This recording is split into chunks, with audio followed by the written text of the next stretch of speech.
cepet nikah tapi cepet juga bercerai. Sekarang kalau pasangan gak ngobrol, gimana mau memperbarui rasa cinta? Jelas-jelas dosa, salah menceritakan aib pasangan dan didengar oleh orang lain. Yang sebelum nikah rajin datang pengajian, kajian dan sesuatu, udah nikah malah hilang. Kayaknya bahagia-bahagia aja, kok tiba-tiba langsung bercerai ya?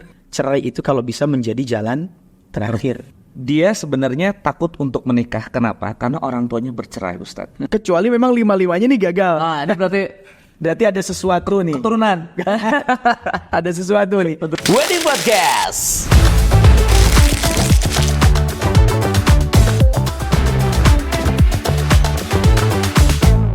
Ustadz, kenapa istilah sakinah mawaddah dan rahmah dalam dalam era sekarang terasanya hanya terasa untuk pasangan-pasangan yang baru menikah saja, Ustadz? Mungkin sedikit saja, Ustadz, bagaimana ini bisa dijaga yang seumur kita menjadi suami istri gitu, Ustadz? Betul. Dengan problematika, dengan ya namanya bertahun-tahun hidup bersama, terkadang ada namanya juga kembali lagi manusia ya Ustadz. Sedikit aja Ustadz, bagaimana? Komitmen di dalam pernikahan itu saya kira harus selalu diperbaharui ya. Kayak tadi misalkan kita jalan-jalan keluar bersama dengan pasangan, mungkin nyewa hotel selama 1 malam, itu bukan hanya sekedar nongkrong tanpa ada obrolan. Ada penelitian mengatakan pernikahan itu 70% sampai 80% isinya ngobrol. Sekarang kalau pasangan gak ngobrol, gimana mau memperbarui rasa cinta? Gimana memperbaiki komitmen rumah tangga? Ya, maka dengan ngobrol itu kita sampaikan apa yang kita alami hari itu seakan-akan itu baru pertama kali. Jadi walaupun sudah 10 tahun, 20 tahun, bayangkan kita masih jadi pengantin baru. Itu yang harus dilakukan. Dan ya di tengah banyaknya ujian, ya di tengah banyaknya permasalahan, namanya rumah tangga kan gak akan lepas dari itu semua ya. Tapi memperbarui komitmen itu penting. Kalau bahasa agamanya kan tajdidun niyah, memperbaharui niat. Selama ini saya niat nikah itu buat apa sih? Niat berpasangan, kemudian menentukan pilihan si A, si B dengan orang ini sekarang ini, niat dulunya apa sih?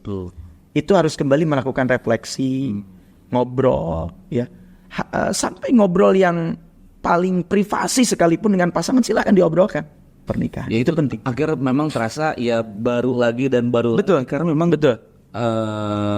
Kita menikah itu memang bukan untuk sehari 2 hari, Ustaz. Betul.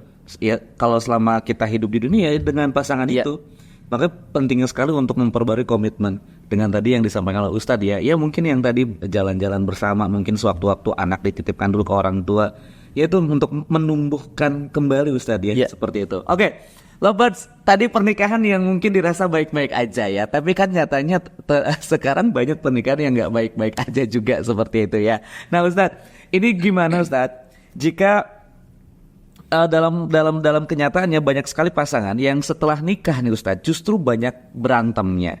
Apakah ini tanda-tanda bahwa pernikahan itu tuh sudah gagal Ustadz? Sebetulnya kalau saya lihat namanya ujian, masalah itu penting buat kehidupan. Bahkan seseorang itu bisa dewasa salah satunya karena dia ditempa oleh ujian. Jadi yang paling penting bukan ujiannya, masalahnya, pertengkarannya bukan. Tapi yang paling penting adalah kita belajar bagaimana selalu melakukan istilahnya manajemen konflik. Termasuk konflik dalam rumah tangga. Intinya begini, tidak ada permasalahan yang tidak ada solusinya. Kecuali nanti memang, kalau memang sudah ada ketidakcocokan ya. Misalkan suaminya ke barat, istrinya ke timur, kan Islam sebetulnya menyediakan ada perceraian. Perceraian itu memang boleh. Walaupun dikatakan perbuatan yang halal tapi dibenci. Tapi boleh, kenapa? Ketika jalan sudah buntu, tidak menemukan jalan lagi, ya disediakan itu. Tapi ya itu tadi, kalau saya lihat namanya permasalahan dalam rumah tangga, konflik dalam rumah tangga, jadikan itu sebagai sebuah bumbu dalam rumah tangga. Bahkan kalau kita merasa rumah tangga kita gak ada konflik, gak ada masalah, justru itu masalah. Itu masalah. Justru itu masalah. Itu masalah. Pernah begini, ada satu kasus ya. Ada anak muda nih, nikah muda. Laki-laki perempuan nikah muda. Kalau tidak salah 2 bulan atau 3 bulan, istrinya dicerai. Ditanya pada si laki-laki, kan talak itu ada di laki-laki ya. Menentukan cerai atau tidak ada di laki-laki. Kenapa kamu menceraikan istrimu? Kata si laki-laki ini, aku menceraikan istri. Saya menceraikan istri saya, Ustaz. Karena ternyata rumah tangga banyak masalah ya, banyak konflik. Memang rumah tangga pasti banyak ada masalah. pasti ada konflik, pasti ada ketidaksepahaman dengan pasangan. Enggak kok. Saya dulu punya orang tua kami ketika menikah itu tidak pernah konflik, tidak pernah berantem. Akhirnya dikonfirmasi ke orang tuanya. Mohon maaf Bapak Ibu, benar gak? Bapak Ibu selama pernikahan tidak pernah berantem, tidak pernah ada masalah. Apa jawaban orang tuanya? Namanya pernikahan rumah tangga selalu pasti ada masalah. Cuman kami selalu menyembunyikan dari anak-anak kami masalah itu. Ternyata tidak selamanya menyembunyikan masalah itu bagus buat anak-anak kita. Ya, kalau kita sudah punya anak, kita punya masalah sama pasangan, kadang-kadang anak kita harus tahu. Supaya apa? Supaya dia belajar bahwa yang namanya pernikahan itu pasti kita terbentur dengan yang namanya masalah atau konflik ketidaksepahaman dengan pasangan. Dan anak kita akan belajar bagaimana cara menyelesaikan masalah tersebut. Kira ada pembelajaran. Jadi penting, masalah itu penting. Ya tadi kembali lagi, kalau kita melihat ini masalah kita nih bagaimana, apakah masih bisa diselesaikan atau tidak? Ya itu kan harusnya seorang suami istri itu menyelesaikan sendiri tuh. Ya kalau sudah akil tadi kembali lagi, akil tuh sudah bisa menentukan keputusan, menyelesaikan masalah, ya dan seterusnya, harusnya bisa diselesaikan. Kalau jalan buntu juga cari perantara. Orang yang kita anggap amanah. Amanah ini bisa menjaga aib kita, rahasia kita dan seterusnya. Ya, atau misalkan ya kalau sudah tidak bisa diselesaikan, memang benar-benar buntu, ya kan tadi Islam menyediakan perceraian. Ya. Sebenarnya balik lagi bahwa masalah di sini malah mungkin bisa menjadi sebuah pembelajaran. Betul. Malah betul. Kalau baik-baik aja, malah itu adalah masalah.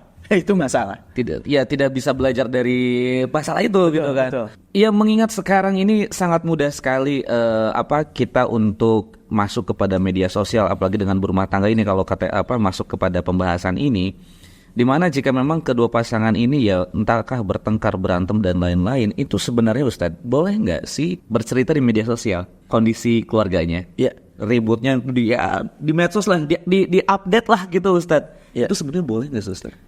Saya kira namanya aib pasangan itu nggak perlu. Oke. Kalau bisa ceritakan kepada orang yang amanah. Oke. Ya, bahkan jangan sampai juga, walaupun saya melihat dalam kajian sekalipun itu gak boleh disampaikan halayak umum. Ustadz, saya mau curhat dong, tapi umum mendengarkan. Suami saya begini-begini selingkuh, begini-begini. Oh iya, itu kan berarti ngedengerin semua. Ngedengerin, itu gak boleh.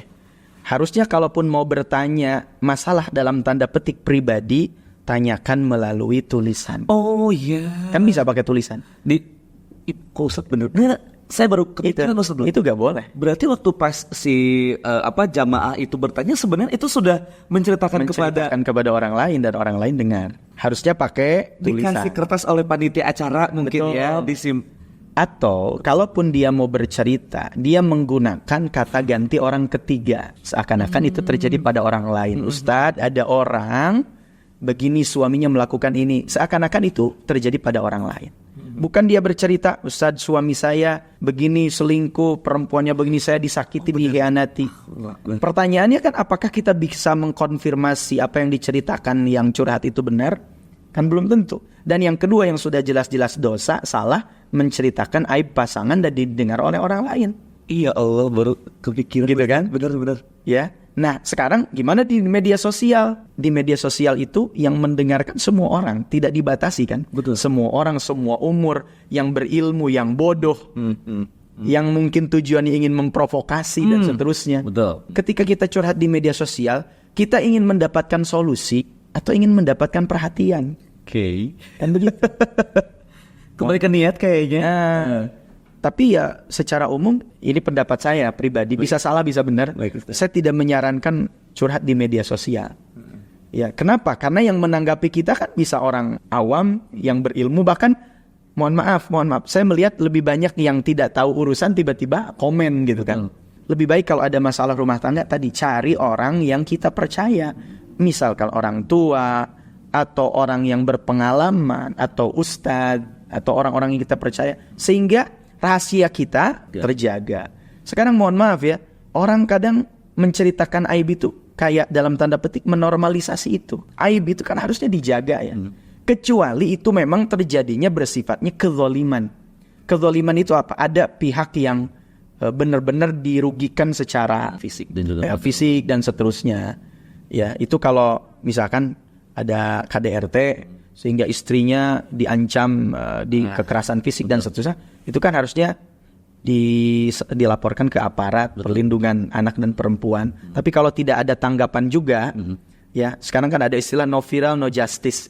Oke. Kalau gak viral gak justice. Hal-hal seperti itu kalau sudah merugikan yang sifatnya fisik gitu kan, yang sifatnya tadi mencelakakan diri kita dalam banyak hal, ya itu gak masalah gitu. Tapi kalau sifatnya aib, apalagi aib pasangan dan lain sebagainya, itu harusnya ditutup, gak boleh disebarluaskan ke banyak orang gitu. Apalagi curhat di media sosial. Ya, sekarang mohon maaf, supaya viral, supaya FYP gitu kan, Karena pengen ke situ. jadi niatnya tuh bukan karena pengen solusi, supaya viral gitu. Kalau viral nanti kan, kalau followersnya udah sekian juta, bisa ngendorse gitu. Akhirnya motivasinya adalah mencari uang gitu, atau mencari materi gitu kan. Jadi bukan benar-benar karena pengen mencari solusi. Betul. Ya, hendaknya namanya rumah tangga itu harus dijaga sebaik mungkin gitu. Jangan sampai sebarluaskan aib kita kepada orang lain. Masya Allah ya. Oke, terbuka lagi Masya Allah ya, Lovebirds. Kenapa sekarang banyak banget pernikahan muda yang ya cepat berakhir juga gitu Ustaz? Memang betul, saya pernah dapat cerita itu ya. Sekarang ada fenomena katanya, cepat nikah tapi cepat juga bercerai. Oke. Baik. Kenapa bisa terjadi begitu? Ya karena tadi sebetulnya banyak faktor ya. Kalau kita melihat banyak faktor. Mungkin ada orang yang sebelum nikah itu punya keyakinan kalau sebelum nikah, nikah itu ideal, nikah itu pasti bahagia. Tapi ternyata setelah menikah ada ketidakcocokan dengan pasangan dan tidak tahu bagaimana manajemen konflik, bagaimana kemudian menyelesaikan konflik itu. Nah disitulah kemudian titik di mana kita perlu setelah menikah itu untuk mengilmui. Artinya apa? Setelah menikah itu jangan pernah berhenti belajar. Ya, kenapa? Karena orang yang, mohon maaf, menikah kemudian menikahnya berujung dengan perceraian, kalau saya kira itu salah satu faktor yang terbesarnya adalah kurang belajar atau gak mau belajar. Mungkin, wallahu alam ya, karena melihat sebelum menikah itu dianggapnya akan ideal, akan bahagia. Tapi ternyata setelah menikah, kok malah gini ya, banyak konflik ya, kok banyak ketidaksepahaman ya sama pasangan, kok pasangan berbeda ya sebelum nikah sama setelah menikah, kok ya banyaklah hal-hal tersebut. Nah hal-hal itulah yang menjadi penyebab cepat nikah, kemudian cepat bercerai. Maka kuncinya apa? Ilmu itu penting. Jangankan kita bicara pernikahan, bahkan sebelum beriman pun Allah katakan di dalam Al-Quran, ya, fa'lam annahu la ilaha illallah.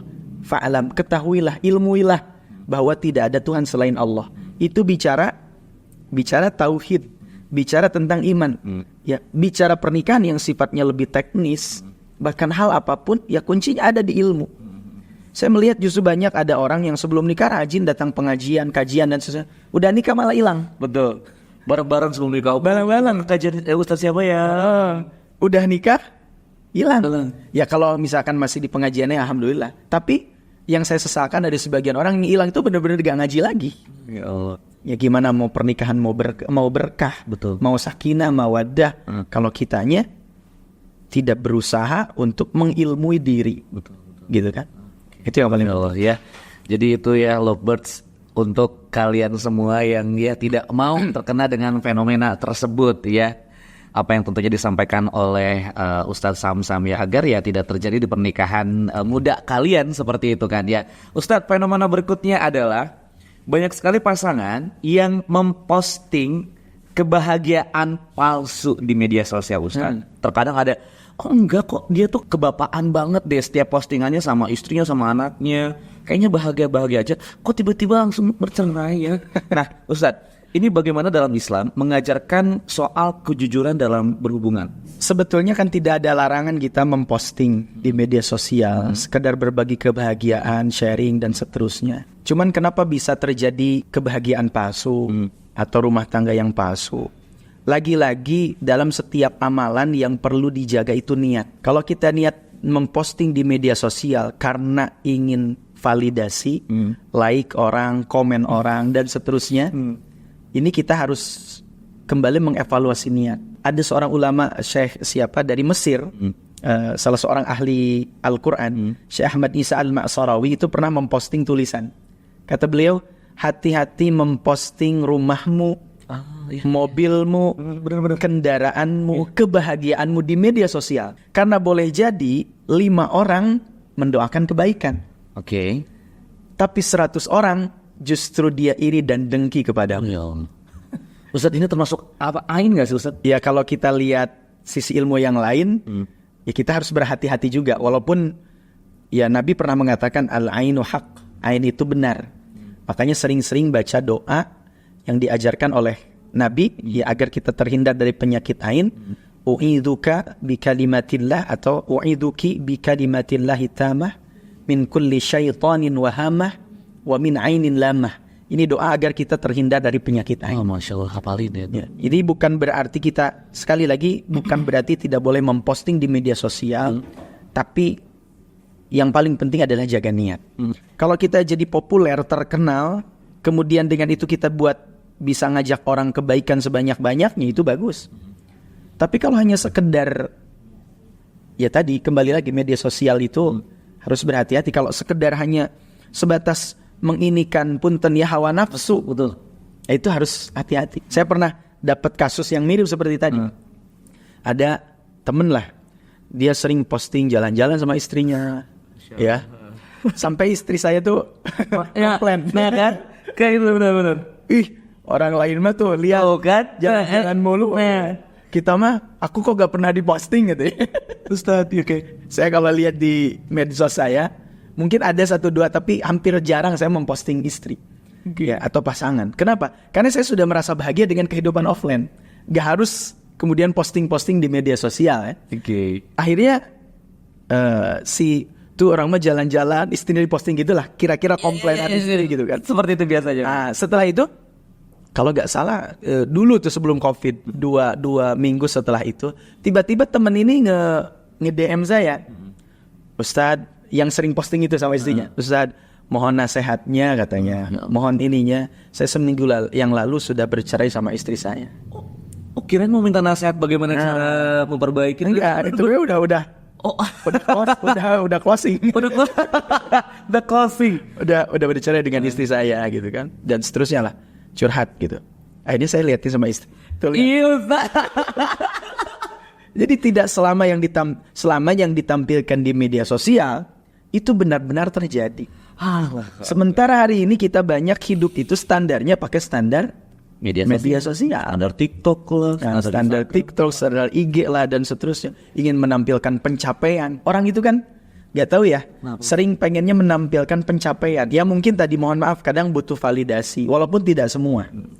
Bukan berarti gak boleh, tapi harus berhati-hati agar jangan sampai khawatirnya tadi sebagaimana kata Syekh Ahmad Isa Al-Ma'sarawi, dari 1000 followers misalkan, ya 5 yang mendoakan, sisanya yang iri pada kita. Dan rasa iri itulah yang kadang-kadang ya salah satu penyebab bisa jadi terkena penyakit ain. Apa itu penyakit ain? Ya penyakit karena pandangan mata. Kalau berkaitan dengan keluarga, ternyata kan kesuksesan setan yang paling besar itu bukan ngajak orang bermaksiat, bukan ngajak orang berjudi dan seterusnya, tapi di dalam Al-Quran disebutkan keberhasilan, kesuksesan paling besar setan itu ada di Al-Baqarah ayat 102. An yufarriqu bainal mar'i wa zawji. Setan itu berhasil, sukses, bahkan punya prestasi besar, cum laude di tengah komunitasnya. Baik. Kalau dia berhasil an yufarriqu bainal mar'i wa zawji, bisa memisahkan antara suami dan istrinya. Itu kan makanya harus berhati-hati ya. Bukan gak boleh ya, tapi ya tadi berhati-hatilah dengan hal itu. Yang paling penting apa? Jaga niat. Apa sih niat kita? Kalau niat kita berdakwah, ngajak orang supaya orang tertarik dan seterusnya, ya gak masalah. Tapi kalau niat orang supaya memuji kita, itu kan keinginan ingin dipuji, dihormati, dihargai. Itu kan keinginan yang sebetulnya bahasa lainnya kan riya tadi. Ini harus berhati-hati. Sehingga tadi apa yang dilihat di media sosial belum tentu terjadi pada sebenarnya tadi. Kan media sosial banyak polesannya. Betul. Walaupun hari ini kita lebih banyak hidup itu mungkin lebih banyak hidup di media sosial daripada dunia itu kan ada dua sekarang, dunia nyata, dunia maya. Iya, betul. Kita lebih banyak hidup di dunia maya, scrolling lihat tuh orang mah begini ya, rumahnya bagus ya, mobilnya bagus, ini rumahnya bagus banget, kerja apa sih? Kan sering adanya gitu kan. Ini rumah tangganya masya Allah, sementara kita banyak konflik dengan pasangan dan seterusnya gitu kan. Nah, maka salah satu orang tidak bahagia itu apa? Ketika dia membandingkan, makanya ada istilah la tuqarin nafsaka bil akharin. Engkau jangan bandingkan dirimu dengan orang lain. Kenapa? Karena standar manusia itu ya relatif. Dan yang kedua, sampai kapanpun kita tidak akan bisa menjadi orang lain. Penyanyi dari Kuwait, Hamud Al-Khudr, ya, nulis bernyanyi dengan satu judul lagu, ya, kun anta tazdad jamala. Jadilah kamu dirimu sendiri, maka tazdad jamala, akan bertambah keindahan yang ada pada dirimu. Menjaga niat ya lovebirds, ingat ya, kembali kepada niatnya lovebirds masing-masing. Ustadz, fenomena terakhir nih mungkin sebelum kita akan kepada pembahasan berikutnya mengenai perceraian Ustadz. Dimana sebenarnya Ustadz, menurut pandangan Ustadz, kapan sih ini sebenarnya perceraian itu boleh terjadi? Menurut pandangan Ustadz, kapan perceraian itu memang boleh benar-benar terjadi Ustadz? Ketika ada konflik di rumah tangga, ketidaksefahaman antara suami istri, kemudian kalau ini berlarut-larut dibiarkan, khawatir ada pihak yang dizolimi, baik suami atau istri, maka jalan pertama adalah kita lakukan musyawarah. Atau ada dua istilah, ada satu istisyarah. Istisyarah itu meminta masukan, meminta pendapat dari orang-orang yang kita anggap dia punya ilmu, berpengalaman, dan dia bisa menjaga rahasia kita. Dan yang kedua adalah istikharah. Istikharah artinya meminta petunjuk langsung kepada Allah, baik melalui sholat ataupun kita hanya berdoa kepada Allah. Ya. Dan kalau memang ternyata hasil dari istisyarah, bermusyawarah tadi, minta masukan dari orang-orang yang berilmu, orang-orang terdekat, kata mereka ini sepertinya gak ada jalan lain, kecuali memang kalian berdua ini harus berpisah. Karena istrinya kemana, suaminya kemana, atau ada seorang istri yang melakukan nusyuz, ya, perbuatan yang melanggar syariat, dan itu membangkang kepada suaminya, diberikan nasihat gak bisa, ya maka tidak ada jalan lain. Makanya kan Islam itu ada tahapan, ya. Ketika seorang istri melakukan sesuatu yang dilarang agama atau tidak taat kepada suaminya, maka pertama yang harus dilakukan, seorang suami harus menasehati istri. Cuman menasehati istri itu dengan cara yang baik, karena diibaratkan perempuan itu diciptakan dari tulang rusuk. Kalau dibiarkan, tulang rusuk itu bengkok. Tapi kalau diluruskan dengan paksa, dia akan patah. Memberikan nasihat bil ma'ruf, dengan cara yang baik. Apa makna ma'ruf itu?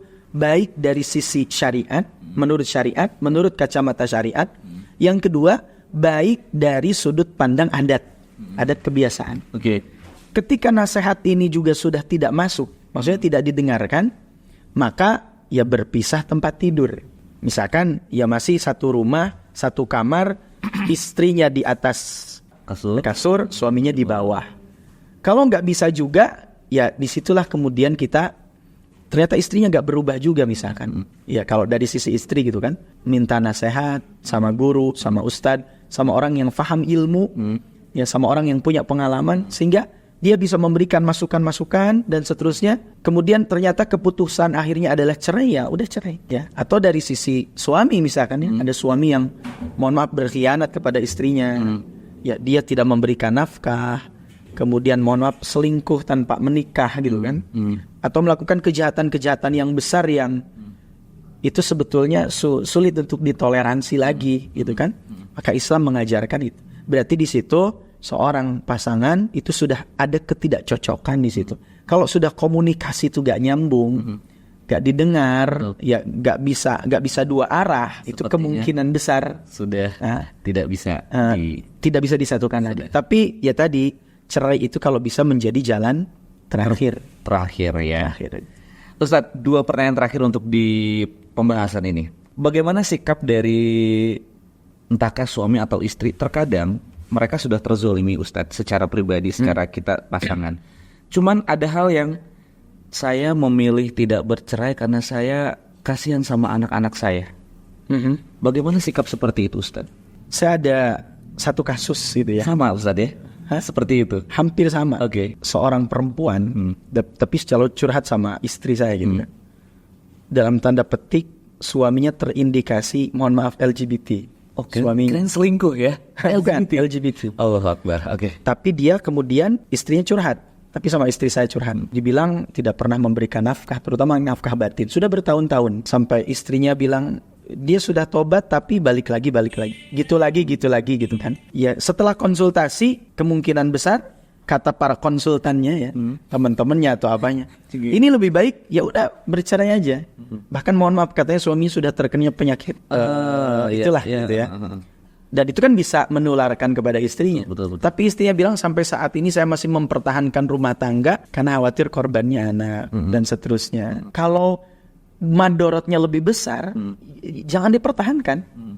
Makanya Islam itu mengajarkan ada satu kaidah darul mafasid muqaddamun ala jalbil masalih.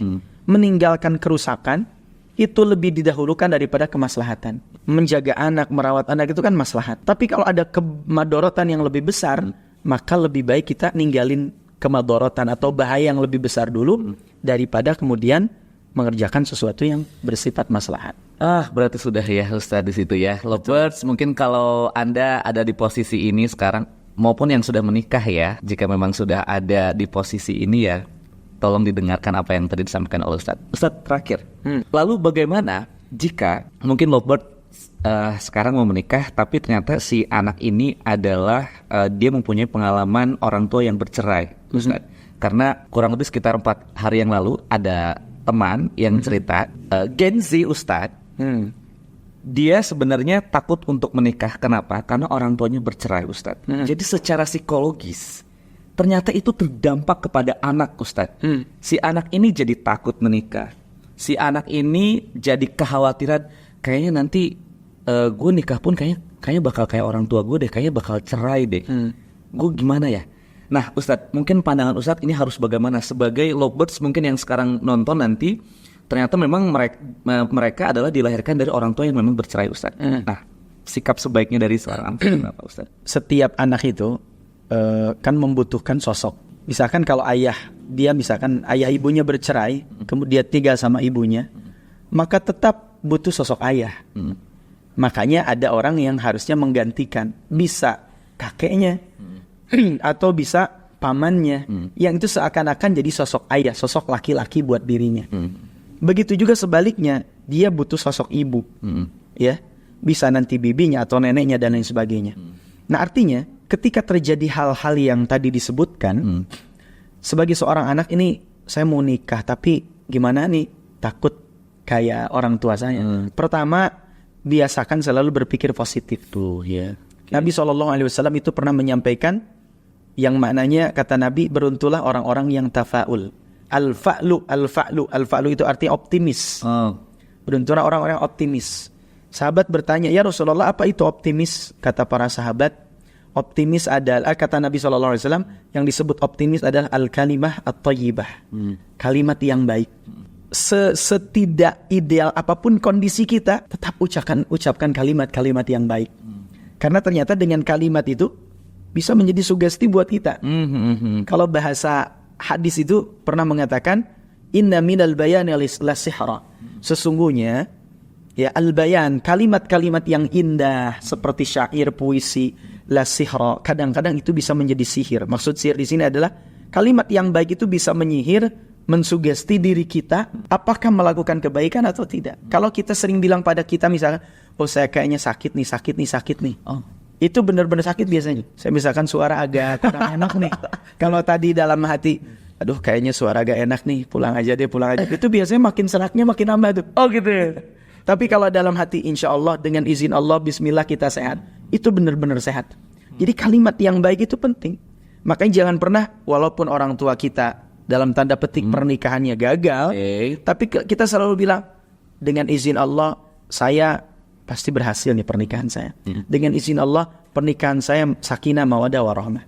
Jadi selalu berpikir, berkeyakinan yang positif, optimis. Dengan cara apa? Buktinya dengan mengatakan perkataan-perkataan yang baik. Nah, yang kedua, ketika mau menikah, jangan pernah berhenti belajar.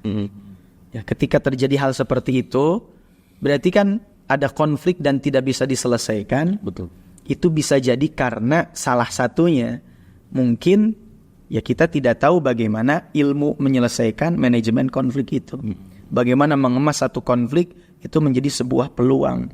Menjadi ketika kita konflik dengan suami istri, itu malah setelah konflik itu nambah rasa cinta, nambah rasa kebersamaan dengan pasangan. Nah, itu juga penting. Dan yang ketiga, penting untuk memilih teman. Kalau kita pengen menikah dan pernikahan kita berhasil, banyak-banyak berteman, bahkan sharing mungkin dengan orang-orang yang pernikahannya berhasil. Oh, yang pernikahan yang berhasil. Jangan cerita sama yang cerita sama gagal. Kita misalkan punya bibi atau saudara atau yang pernikahannya dari awal sampai akhir setia dengan pasangannya, kemudian bukan berarti gak ada konflik ya, terus mempertahankan, kita lihat bahagia. Kita coba silaturahim ke rumahnya, datang, mau sharing dong gimana pernikahan bibi sampai bisa langgeng kayak gini dan seterusnya. Itu penting tuh. Ya. Kenapa kita hanya trauma dengan pernikahan orang tua kita? Kan model pernikahan tuh banyak, ada yang berhasil, ada yang gagal. Kalaupun kita tanya, coba kalau orang nikah lebih banyak yang berhasil atau yang gagal? Yang berhasil. Lebih banyak yang berhasil. Walaupun betul data perceraian ini sekian persen, tapi itu tidak lebih banyak daripada yang berhasil. Benar juga. Kenapa kita fokus ke yang tidak berhasil? Betul. Kadang-kadang suka fokus tuh yang negatif ya. Karena tadi kembali lagi media sosial tuh ngaruh juga. Saya kalau lihat di medsos tuh kan kadang ada orang motor, mobil tabrakan, konflik, berantem, ada kan gitu kan? Iya ada. Tapi pertanyaannya yang kayak gitu berapa banyak sih? Iya benar. Berapa persen sih? Kok jawaban dari Ustadz malah jadi saya berpikir kenapa kita jadi fokus ke data yang tidak berhasil ya? Padahal ternyata di luar sana yang berhasil. Paling mudahnya ya kita lihat keluarga lah. Misalkan kita keluarga tuh punya ada kakek, nenek gitu kan? Dia punya anak berapa? Punya misalkan anaknya 5, ternyata yang gagal cuma orang tua kita. Yang selainnya kan berarti berhasil tuh. Kecuali memang 5-5-nya nih gagal. Ada berarti ada sesuatu nih. Keturunan. Ada sesuatu nih. Ada sikap doktrin atau apa dari orang tua yang keliru kepada anak-anaknya gitu kan. Bahaya. Kita bisa cari ke yang lain. Dari 20 pernikahan ya pasti yang gagal mungkin 3, 5, betul. Mayoritas pasti lebih banyak yang berhasil. Terus kenapa kita takut? Jadi gagal gitu kan. Oke, alhamdulillah ya sudah terjawab semua dan tentunya semoga ya apapun yang dibahas mengenai apa yang disampaikan oleh Ustadz Samsam untuk para lovers mengenai hal ini ya, fenomena-fenomena yang memang terjadi kebanyakan di zaman sekarang ini bisa menjadi jawaban yang baik untuk lovers semua ya. Ustadz, izin terakhir. Ya. Closing statement mungkin untuk para calon pengantin ataupun mungkin yang sudah menikah, Ustadz. Silakan Ustadz. Ya, sebagai statement terakhir mungkin teman-teman kita harus pahami bahwa menikah itu adalah ibadah. Dan ketika kita niatkan menikah itu ibadah, jangan pernah berpikir kalau menikah tidak ada konflik, tidak ada masalah. Jangankan menikah, untuk masuk surga pun Allah akan kasih kita ujian. Allah sampaikan di dalam Al-Quran, Am hasibtum an tadkhulul jannah walamma ya'tikum mathalul ladzina khalau min qablikum masatumul ba'sa wad-dharra. Kata Allah, apakah kalian mengira akan masuk surga sementara belum pernah datang kepada kalian ujian, cobaan sebagaimana telah datang kepada orang-orang sebelum kalian, berupa kesempitan, kemadaratan, kegoncangan jiwa. Ya, sampai Rasul dan orang-orang beriman mengatakan kapan datangnya pertolongan Allah. Rasul mengatakan sesungguhnya pertolongan Allah itu sangat dekat. Maka jangan pernah berpikir kalau sudah menikah gak akan ada ujian. Justru bagian dari kebahagiaan pernikahan adalah ketika kita bisa menikmati setiap ujian itu, dan ujian dijadikan sebagai sarana untuk menambah rasa cinta kita dengan pasangan. Maka banyak-banyak berdoa, banyak-banyak meminta pertolongan kepada Allah. Ketika kita sudah menikah dan meluruskan niat, maka kalau sudah seperti itu, insya Allah setiap pernikahan yang kita lakukan, laksanakan, akan selalu diberikan perlindungan, bimbingan, bahkan petunjuk oleh Allah Subhanahu wa taala. Maka luruskan niat. Yang kedua, nikmati setiap ujian pernikahan. Yang ketiga, jangan pernah berhenti berdoa, meminta dan memperbaiki hubungan kita dengan Allah Subhanahu wa taala. Begitu saja mungkin pesan terakhir. Masya Allah. Alhamdulillah, terima kasih banyak, tepuk tangan semuanya teman-teman. Wow, luar biasa, tercerahkan sama Ustaz. Terima kasih banyak untuk waktu dan juga ilmu luar biasa. Sama-sama. Semoga menjadi pahala terbaik Amin. untuk Ustaz semuanya. Baik, untuk itu lovers, luar biasa sekali. Semoga apapun yang disampaikan oleh Ustaz Samsam menjadi sebuah hal yang baik, ilmu yang baik, dan juga untuk bekal kalian semua membangun rumah tangga yang baik.